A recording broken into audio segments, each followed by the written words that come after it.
यानी previous class में हम लोगों ने फ्रिक्शन के बारे में डिस्कशन किया था, फ्रिक्शन के बारे में बात की थी।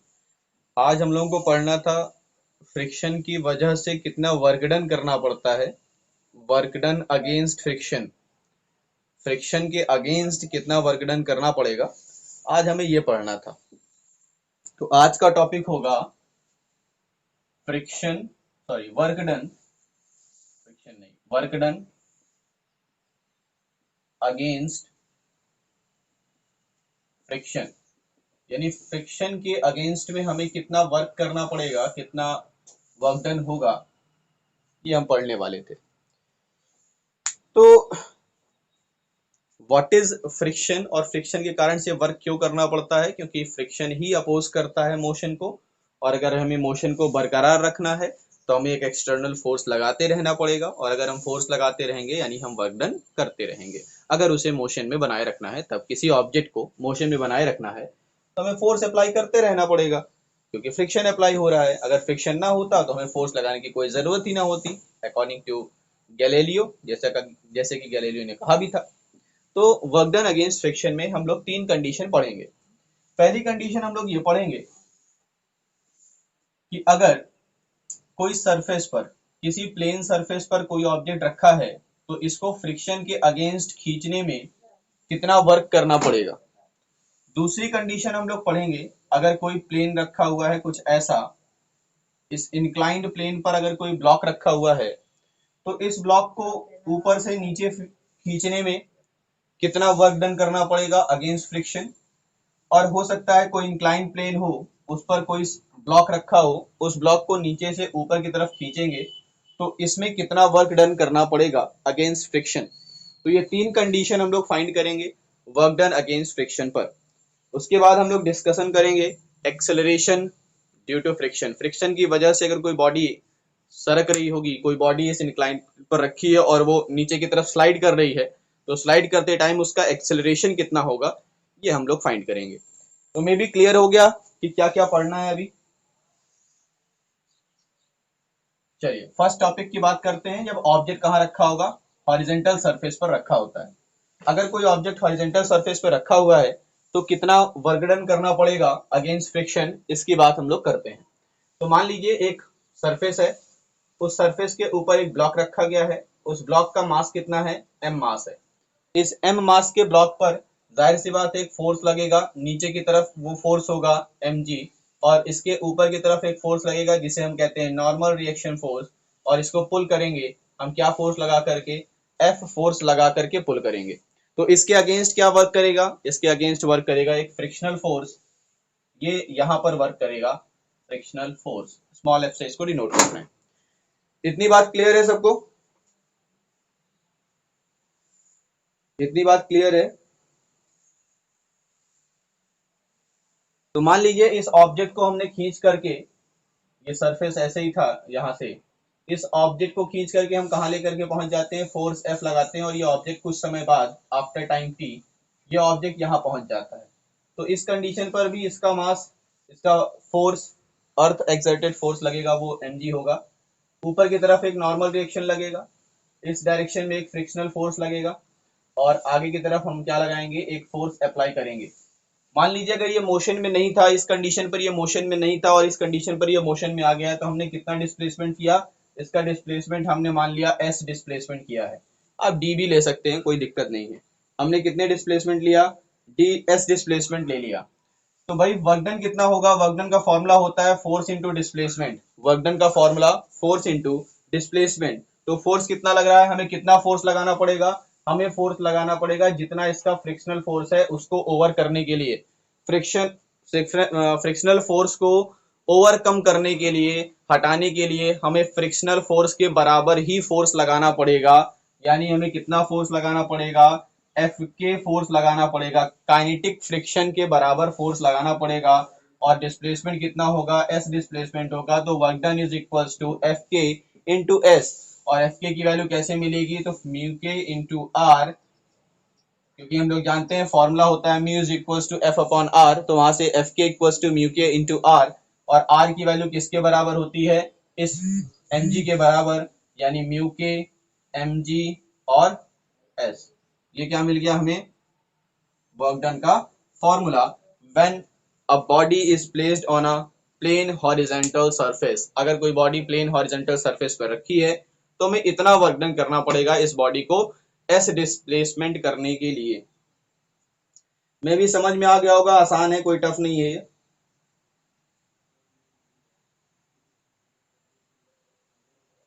कोई दिक्कत नहीं होगी। तो चलिए, इतना समझ में आ गया तो इसको रफ कर दें। इंक्लाइन सरफेस की बात करें, अगर किसी सरफेस पर रख करके, किसी इंक्लाइन सरफेस पर किसी ऑब्जेक्ट को रख करके ऊपर की तरफ खींचा जाएगा तो वर्क डन कितना करना पड़ेगा। चलिए इसको रफ करते हैं और हम लोग आगे बढ़ते हैं। इंक्लाइंड सरफेस पर अगर कोई ऑब्जेक्ट रखी होगी और उस ऑब्जेक्ट को अगर हम ऊपर की तरफ खींचते हैं तो कितना वर्क डन करना पड़ेगा, इसका डेरिवेशन हम लोग करने जा रहे हैं।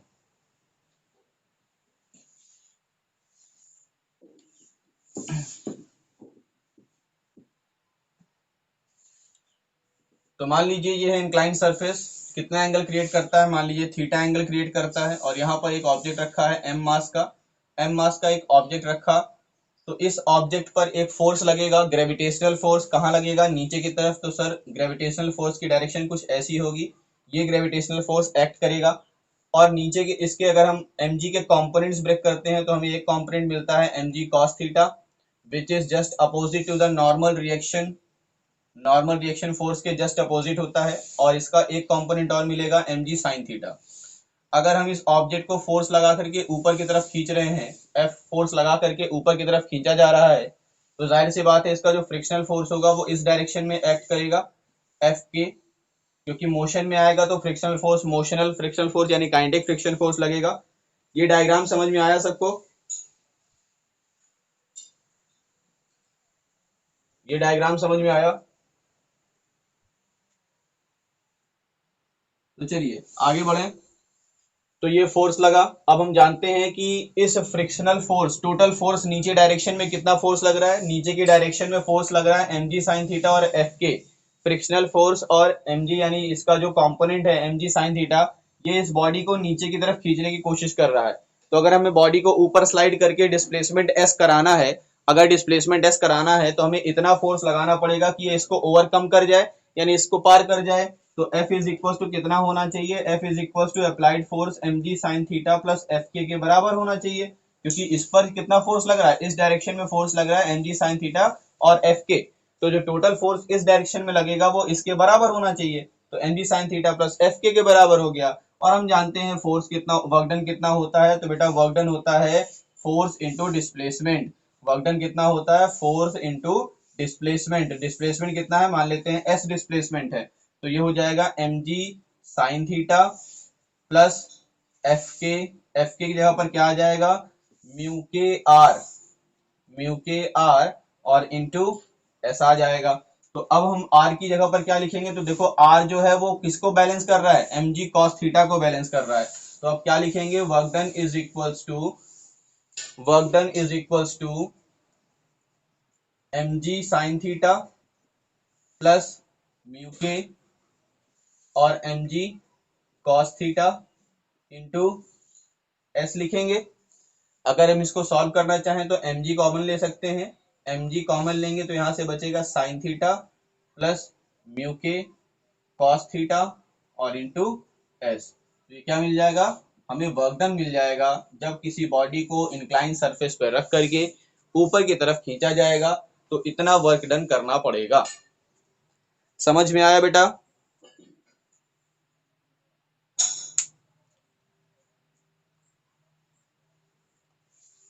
समझ में आया?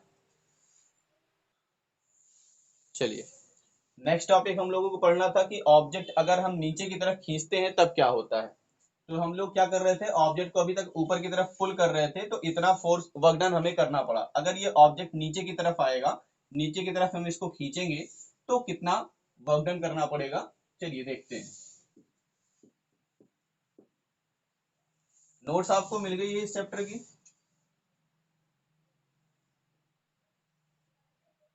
नोट्स में ये सारी चीजें मेरे ख्याल से दी गई हैं, तो आप देख सकते हैं उसको वहां पे भी।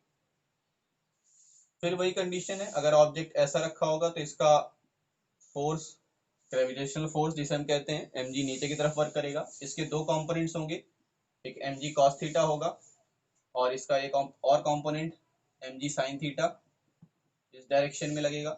और ऊपर की तरफ क्या लगेगा, एक नॉर्मल रिएक्शन फोर्स लगेगा। और अगर इस बार हम ऑब्जेक्ट को नीचे की तरफ खींच रहे हैं एफ फोर्स लगा करके, तो फ्रिक्शनल फोर्स कहाँ वर्क करेगा, फ्रिक्शनल फोर्स अपोजिट डायरेक्शन में वर्क करेगा। तो फिर से वही बैलेंस करना है। अगर हमें एफ को बैलेंस करना है तो एफ के प्लस में एम जी साइन थीटा है और एफ के उस साइड है, तो क्या करेंगे हम ये जानते हैं कि F plus M G sine theta, F plus M G sine theta किसके बराबर हो जाएगा, एफ के बराबर होना चाहिए। तो एफ की वैल्यू कितनी मिल जाएगी, एफ की वैल्यू मिलेगी F K minus M G sine theta. ठीक है, तो वर्क डन कितना मिलेगा, work done is equal to force into displacement. Force कितनी वैल्यू कितनी है, F K minus M G sine theta और इंटू एस। एफ के की वैल्यू क्या होती है, एफ के की वैल्यू आपको अच्छे से पता है, म्यू के इंटू आर होती है। Mu K into R minus M G sine theta और इंटू एस हो जाएगा। और आर की वैल्यू किसके बराबर है, तो सर आर की वैल्यू तो बड़ी इजी है, एम जी कॉस थीटा है और minus M G sine theta हो जाएगा और इंटू एस हो जाएगा। अगर हम यहाँ से एम जी कॉमन ले लेंगे तो म्यू के cos theta minus sign theta और इंटू एस। तो आपने देखा वहां पर साइन थीटा प्लस था, यहाँ पे साइन थीटा माइनस में है। तो जाहिर सी बात है अगर साइन थीटा प्लस में होता है तो फोर्स ज्यादा लगाना पड़ता है, यानी वर्क डन ज्यादा लगाना पड़ता है। आप ये देखते भी हो कि अगर कोई सरफेस, कोई ब्लॉक जो है वो किसी इंक्लाइन सरफेस पे रखा है तो उसको ऊपर की तरफ खींचने में ज्यादा ताकत लगती है, ज्यादा वर्क डन करना पड़ता है, और उसको नीचे की तरफ खींचने में कम वर्क करना पड़ता है। क्यों, क्योंकि वहां पर वो फैक्टर साइन थीटा ऐड हो रहा था और यहाँ पर साइन थीटा क्या हो रहा है, माइनस हो रहा है। तो म्यू के कॉस थीटा में से अगर कुछ वैल्यू माइनस हो जाएगी तो वर्क डन की वैल्यू कुछ कम हो जाएगी, और अगर कुछ प्लस हो रहा होगा तो वर्क डन की वैल्यू क्या होगी, बढ़ जाएगी। मे भी समझ में आ गया होगा बेटा।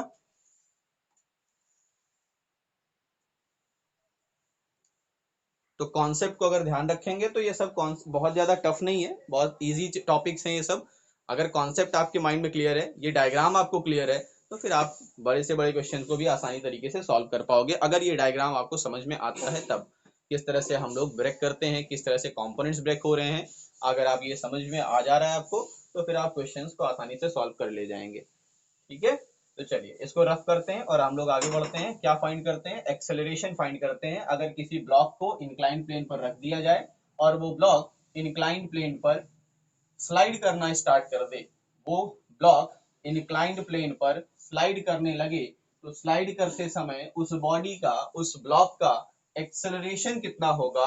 अब हम एक्सेलरेशन फाइंड करना चाहते हैं। अभी तक तो हम क्या कर रहे थे, ब्लॉक, किसी इंक्लाइंड सरफेस पर कोई ब्लॉक रखा था, उस ब्लॉक को नीचे की तरफ खींच रहे थे। अब हम नीचे की तरफ खींचेंगे नहीं, अब क्या करेंगे, इंक्लाइंड प्लेन को और टेढ़ा करते चले जाएंगे, और जब वो कंडीशन पहुंच जाएगी एंगल ऑफ रिपॉज की, तो एंगल ऑफ रिपॉज को मैंने बताया था कि किसी हॉरिजेंटल सरफेस से इंक्लाइंड प्लेन का वो एंगल होता है जब कोई ऑब्जेक्ट इंक्लाइंड प्लेन पर रखी हुई कोई भी ऑब्जेक्ट स्लाइड करना स्टार्ट कर दे, तो एंगल और हॉरिजेंटल के बीच की जो एंगल होता है उसको क्या कहा जाता है, इंक्लाइंड और हॉरिजेंटल के बीच के एंगल को एंगल ऑफ रिपॉज कहा जाता है।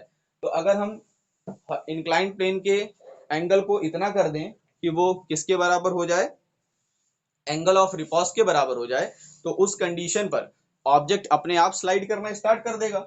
और अगर ऑब्जेक्ट अपने आप स्लाइड करना स्टार्ट करेगा तो जाहिर सी बात है उसकी कुछ ना कुछ एक्सेलरेशन होगी। तो हमारा कॉन्सेप्ट, हमारा टॉपिक यही है कि हमें अब वो एक्सेलरेशन फाइंड करना है कि किस एक्सेलरेशन से कोई बॉडी नीचे स्लाइड करेगी। तो हम क्या पढ़ेंगे कि acceleration of a body on a inclined plane. तो एक्सेलरेशन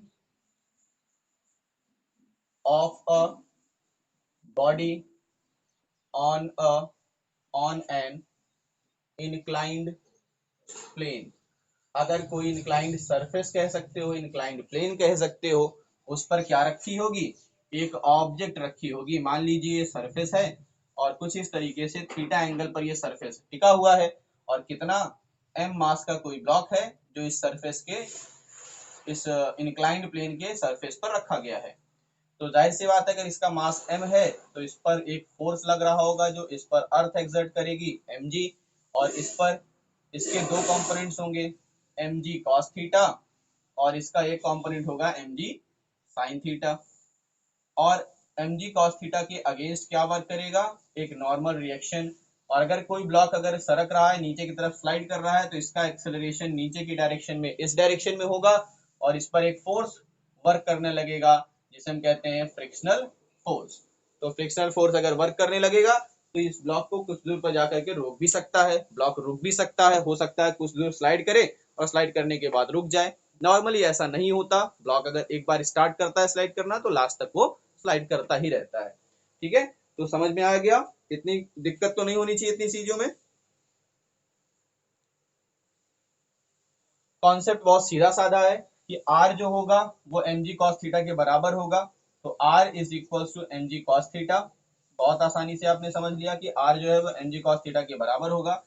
अब जो दूसरा कॉन्सेप्ट है वो आपको ध्यान से समझना है। मैंने पहली भी फ्री बॉडी डायग्राम जब बनाया था, फर्स्ट प्रिंसिपल को आपको समझाया था, तभी मैंने कहा था, जब हम लोग पढ़ रहे थे, कौन सी कॉन्सेप्ट को पढ़े थे हम लोगों ने पढ़ा था concept apparent wait in lift. Apparent wait in a lift हमने पढ़ा था। तो बॉडी एक्सेलरेट कर रही थी, बॉडी नीचे की तरफ आ रही थी, अब बॉडी नीचे की तरफ यहाँ पर भी आ रही है, तो जो इस डायरेक्शन में जो फोर्स लग रहा होगा वो फोर्स क्या होगा, F is equals to mg sine theta, जो इसकी डायरेक्शन में है वो पॉजिटिव होगी, और किसको माइनस करने पर, ये जो माइनस हो रहा है एफ के, इसके बराबर होगा। mg साइन थीटा इसी के डायरेक्शन में है, एक्सेलरेशन की डायरेक्शन में है, इसलिए ये पॉजिटिव, और एफ के जो है वो एक्सेलरेशन के नेगेटिव डायरेक्शन में है, अपोजिट डायरेक्शन में, इसलिए नेगेटिव रखा गया।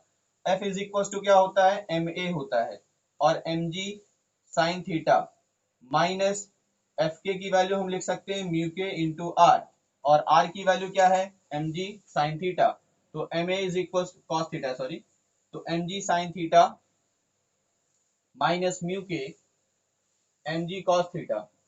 अगर हम यहाँ से mg कॉमन लेना चाहें तो आसानी से कॉमन ले सकते हैं, mg sine theta minus mu के cos थीटा,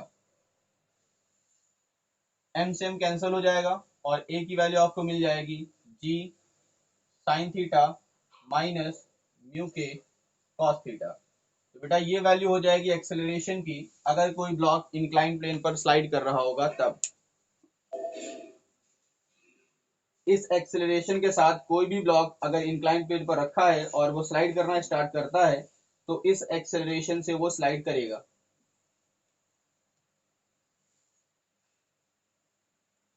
समझ में आ गया?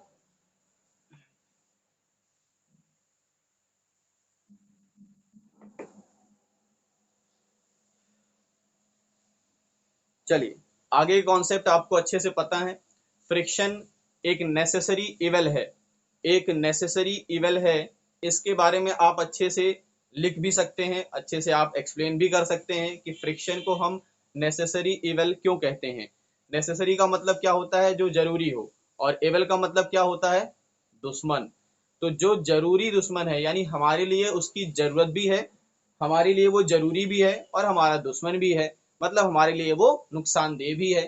जो दुश्मन होता है हमारे लिए नुकसानदेह होता है ना, तो उसी तरीके से जो फ्रिक्शन होता है वो हमारे लिए जरूरत भी है और वही हमारे लिए नुकसानदेह भी है। नुकसानदेह इसलिए है क्योंकि हमारी एनर्जी वेस्ट हो जाती है फ्रिक्शन को ओवरकम करने में। अगर फ्रिक्शन ना होता तो कई सारी चीजें ऐसी होती कि हम मिनिमम एनर्जी लगा करके मैक्सिमम वर्क डन प्राप्त कर सकते थे, मैक्सिमम रिजल्ट प्राप्त कर सकते थे। बट ड्यू टू फ्रिक्शन कहीं ना कहीं कोलैप्स होती है, हमारी एनर्जी का लॉस होता है। एनर्जी का लॉस होता है, एनर्जी खत्म नहीं होती, ट्रांसफर हो जाती किसी दूसरे फॉर्म में। और अगर हम लोग वो फ्रिक्शन ना होता तो हम मिनिमम एनर्जी लगा करके मैक्सिमम रिजल्ट प्राप्त कर सकते थे। तो इस वजह से फ्रिक्शन हमारे लिए एबल है। और फ्रिक्शन हमारे लिए नेसेसरी क्यों है, क्योंकि बहुत सारी ऐसी मशीनरी पार्ट्स होती हैं जिनको मूव कराने के लिए फ्रिक्शन की जरूरत होती है। अगर वो फ्रिक्शन ना हो तो मशीनरी पार्ट्स मूव नहीं कर सकते। तो फिर कई कंडीशन पर ऐसी आती है कि हमें फ्रिक्शन को कम करना पड़ता है। फ्रिक्शन को कम करने के कुछ मेथड्स भी हैं, जैसे आप ऑयलिंग करते हैं, किसी चीज को ऑयल कर दीजिए, ऑयलिंग लगा देते हैं, ग्रीसिंग कर देते हैं, लुब्रिकेटिंग ऑयल्स का यूज करते हैं, जिससे हम फ्रिक्शन को कम कर सकें और वियर और टीयर से बच सकें, मतलब फटने से या टूटने से किसी मशीनरी को टूटने से बचाया जा सकता है। फॉर एग्जाम्पल स्लीपर्स में फ्रिक्शन दिया जाता है, नीचे स्लीपर्स में क्रॉस बने होते हैं, बहुत सारे डिजाइन बने होते हैं, क्योंकि फ्रिक्शन देना जरूरी है। प्लेन सरफेस पर जब हम लोग चलते हैं, जब प्लेन सरफेस हमें मिलता है, रफ सरफेस नहीं रहता, प्लेन सरफेस मिलेगा तो फ्रिक्शन नहीं मिल पाएगा, अगर स्लीपर फ्लैट रहेगा तो, चिकना रहेगा तो।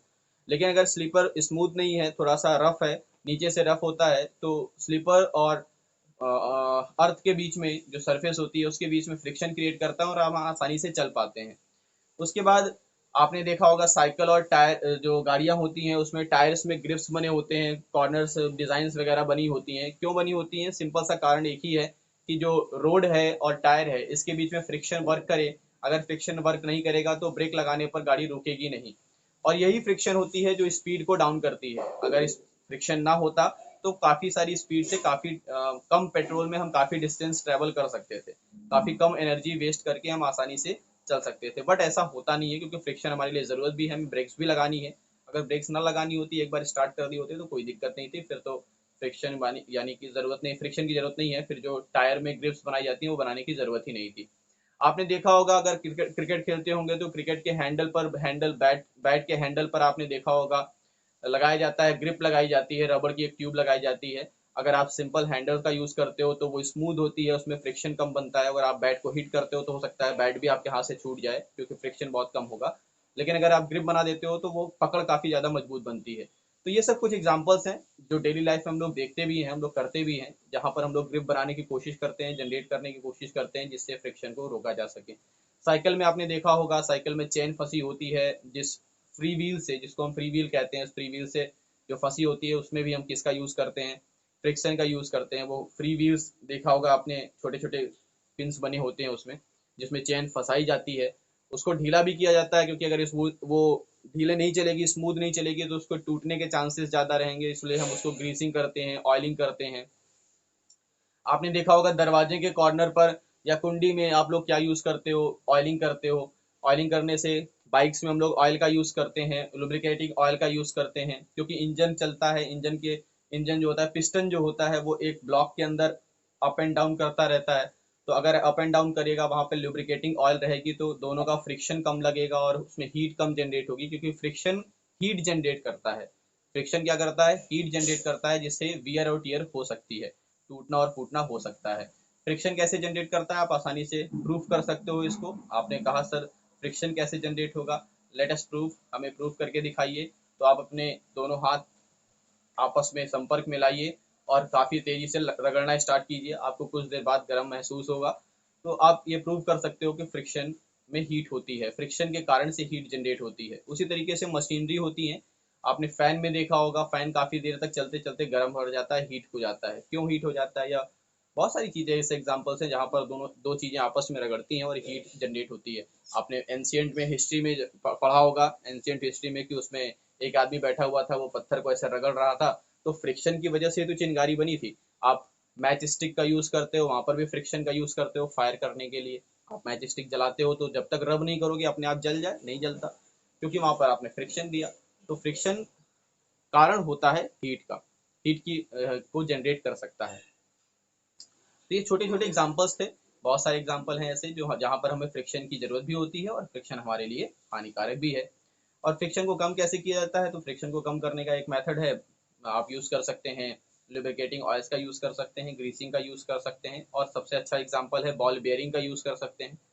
बॉल बेयरिंग कुछ ऐसी कंडीशन है कि अगर हमें एक सरफेस को दूसरे सरफेस के ऊपर मूव कराना है, और वो सर्कुलर वे में है, सर्कुलर फॉर्म में है, मतलब अगर ये एक सर्कल है, इसको हमने फिक्स कर लिया है, और इसके ऊपर हमें इस दूसरे वाले सर्कल को मूव कराना है, तो अगर हम इसके कांटेक्ट में रख करके इसको मूव कराएंगे तो काफी दिक्कतें आएंगी, हमें पावर ज्यादा जनरेट करनी पड़ेगी, फोर्स ज्यादा लगाना पड़ेगा। तो हम क्या करते हैं, इनके बीच में बॉल्स डाल देते हैं ऐसे, ये बॉल्स डाल दिए, इसको हम बॉल बेयरिंग कहते हैं। ये बॉल्स डालने से होता क्या है कि इनका दोनों का, ये जो दो सरफेस है एक दूसरे के ऊपर, कांटेक्ट इनका कम हो जाता है, कांटेक्ट सरफेस कम हो जाता है। अगर हम इन दोनों को अटैच कर दें, दोनों को एक दूसरे के साथ मिला करके रखें, जैसे आपने स्प्रिंटर देखा होगा, आजकल बहुत यूज करते हैं लोग, स्प्रिंटर का यूज करते हैं। आप लोग बॉल बेयरिंग देखे होंगे, साइकिल में भी यूज होता है, छोटे छोटे बॉल्स होते हैं, लोहे के स्टील के बॉल होते हैं, जो फ्रिक्शन को कम करने के काम आते हैं। अब अगर हम इसको एक साथ अटैच करते तो पूरा सरफेस ये कवर करना होता है इसको, बट ये पूरा सरफेस नहीं कवर करते, हम क्या करते हैं बीच में बॉल्स डाल देते हैं, जिससे ये सरफेस और ये सरफेस सिर्फ कांटेक्ट में आता है, सिर्फ इतना और इतना, यानी हम जो कांटेक्ट सरफेस को उसको कम कर देते हैं, और वर्क वही लेते हैं, रिजल्ट वही लेते हैं। फ्रिक्शन होने से, ये जो बॉल बेरिंग होने से फ्रिक्शन बहुत कम हो जाता है और कोई भी मशीनरी जो है वो आसानी से मूव करती है। साइकिल वगैरह में भी बॉल बेरिंग का यूज होता है, बच्चों ने देखा भी होगा, साइकिल बनवाते समय देखा होगा आप लोगों ने। तो बेटा ये सब सारी चीजें हैं जहां पर हम बॉल बेरिंग का यूज करके फ्रिक्शन को कम कर सकते हैं, फ्रिक्शन को बढ़ाया भी जा सकता है, फ्रिक्शन को बढ़ाया जाता भी है। फ्रिक्शन को बढ़ाते हुए आपने कब देखा होगा, अगर आपकी साइकिल पंचर हुई होगी, आप पंचर बनवाने गए होगे, तो जाहिर सी बात है उसने ट्यूब निकाला होगा, पंचर चेक किया होगा, उसके बाद एक छोटा सा कोई इंस्ट्रूमेंट लेता है, चाहे वो स्टील का बना होता है, कई लोग बना करके रखते हैं, उसमें छेद छेद रहते हैं, उसको आपके ट्यूब को काफी देर तक वो रगड़ता है, रगड़ने के बाद उसमें एक लिक्विड लगाता है, लिक्विड लगाने के बाद उसको स्टिक करता है। तो जब अब वो रगड़ रहा है, वो क्या जनरेट कर रहा है, फ्रिक्शन जनरेट कर रहा है, क्योंकि आप जितना ज्यादा फ्रिक्शन जनरेट करोगे उतना ज्यादा, अगर किसी के घर में टाइल्स लगी होगी, बाद में प्लास्टर होने के बाद में अगर किसी घर में टाइल्स लगी हुई, तो वहां पर भी फ्रिक्शन जनरेट किया जाता है, बीच बीच में होल्स किए जाते हैं ताकि वो फ्रिक्शन ग्रिप बनाए, और फ्रिक्शन बनाने के साथ ऑब्जेक्ट को आराम से वो ग्रिप बना करके रखे, पकड़ करके रखे। तो कई जगह पर फ्रिक्शन बनाना पड़ता है, कई जगह पर फ्रिक्शन हटाना पड़ता है। तो डिपेंड करता है कि हमारी ज़रूरतें कैसी हैं। हम अपनी ज़रूरत के अनुसार फ्रिक्शन को नेसेसरी बना देते हैं और अब अपनी ज़रूरत के अनुसार फ्रिक्शन को एवेल बना देते हैं। तो बेटा ये है हमारी कंडीशंस की फ्रिक्शन है क्या, फ्रिक्शन की ज़रूरत क्या है, फ्रिक्शन की कहाँ कहाँ पर इसके लॉसेज हैं, क्या लॉस हो सकता है फ्रिक्शन से। मे भी समझ में आया होगा सारी चीज़ें। कोई भी कॉन्सेप्ट अगर ना समझ में आया हो तो आप पूछ सकते हैं, नहीं तो फिर हम आगे बढ़ते हैं। बताइए। सब समझ में आ गया, वेरी गुड। तो अगला टॉपिक हमारा ये है कि आपने देखा होगा, खास करके खेल के मैदान में आपने देखा होगा, जो खेल का मैदान होता है उसमें रोलर देखा होगा आपने, क्रिकेट मैदान में खास करके देखा होगा, रोलर का यूज करते हैं। रोलर को आप वो लोग लेकर के जाते हैं और घास को फ्लैट करने के लिए, या फिर आप लोगों ने रोलर को देखा होगा अगर वो हैंड से यूज किया जाए तब। तो आपने देखा कि अगर हम किसी चीज को, आप रोलर ना समझो, किसी भी चीज को आप समझो, कोई ऐसी ऑब्जेक्ट है जो सर्कुलर फॉर्म में है, अगर आप उसको एक जगह से दूसरी जगह शिफ्ट करना चाहते हो, तो पुश करना आसान होता है या पुल करना आसान होता है, इजी क्या होता है, पुश करना या पुल करना। आपने कभी देखा हो रोलर जो यूज करते हैं, लॉन रोलर जो यूज करते हैं, वो कभी पुश नहीं करते, वो हमेशा पुल करके काम करते हैं। तो नेक्स्ट टॉपिक जो हमारा है वो यही है कि हम कैसे कह सकते हैं why pushing, sorry, pulling a road lawn roller is easier than push it, यानी किसी लॉन रोलर को पुल करना क्यों आसान है और पुश करना क्यों कठिन है, क्यों टफ है। ये हम नेक्स्ट टॉपिक पढ़ेंगे। समझ में आया? तो ये टॉपिक हम लोग कब पढ़ेंगे? नेक्स्ट डे पढ़ेंगे, क्योंकि आज टाइम हो रहा है काफ़ी, ख़त्म नहीं हो पाएगा, अगर मैं स्टार्ट भी करूँगा तो ख़त्म नहीं हो पाएगा। तो कल तो नहीं है क्लास, जब भी क्लास होगी तो हम लोग नेक्स्ट टॉपिक में ये पढ़ेंगे। आपके पेपर में, हाँ, हाँ, हाफ ईयरली एग्ज़ाम हो जाएगा, हाफ ईयरली स्टार्ट हो जाएगा, बट आपकी क्लासेस एज यूजुअल चलती रहेंगी, क्योंकि आपके एग्ज़ाम्स जो हैं, हाँ, एग्ज़ाम के दिन भी चलेंगे, क्योंकि एग्ज़ाम आपका 2 बजे से 5 बजे तक है। तो आपकी क्लासेस जो होती हैं वो, हाँ, तो पढ़ते रहिए, पढ़ने में कोई मना थोड़ी ना कर रहा है, कोई आपका हाथ पकड़ के रखेगा नहीं। तो पढ़िए बेटा, यही तो समय है पढ़ने का। मेहनत करिए, पढ़ते रहिए, आगे बढ़ते रहिए।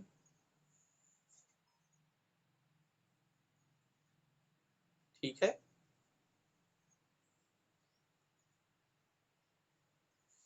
हाँ, बोलिए जल्दी से। गुड, ये अच्छा लगता है। तो ज़्यादा टॉपिक बचा नहीं है हालांकि, तब भी काफ़ी कुछ अभी भी बचा हुआ है, काफ़ी कुछ। तो नेक्स्ट क्लास में जब हम लोग आएंगे तो इस चैप्टर से रिलेटेड काफ़ी कुछ डिस्कशन करेंगे, और मे बी नेक्स्ट हफ्ते में ये चैप्टर ख़त्म हो जाएगा, मे बी क्या कंफर्म है, ये नेक्स्ट वीक जो होगा उस वीक में ये चैप्टर हम कंप्लीट कर ले जाएंगे। ठीक है। उसके बाद फिर हम लोग न्यूमेरिकल देखेंगे, न्यूमेरिकल करने के बाद फिर नेक्स्ट चैप्टर पर आते हैं। किसी को कोई समस्या है? कल परसों?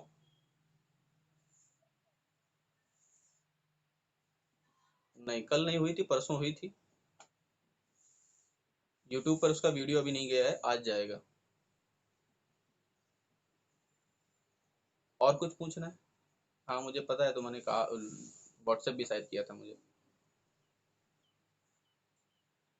ठीक है, तो नेक्स्ट वीक मिलते हैं हम लोग। और किसी को कोई समस्या होती है, कोई दिक्कत होती है, कुछ पुरानी चीज़ें पूछना हो तो आप व्हाट्सएप के थ्रू पूछ सकते हैं। ठीक है।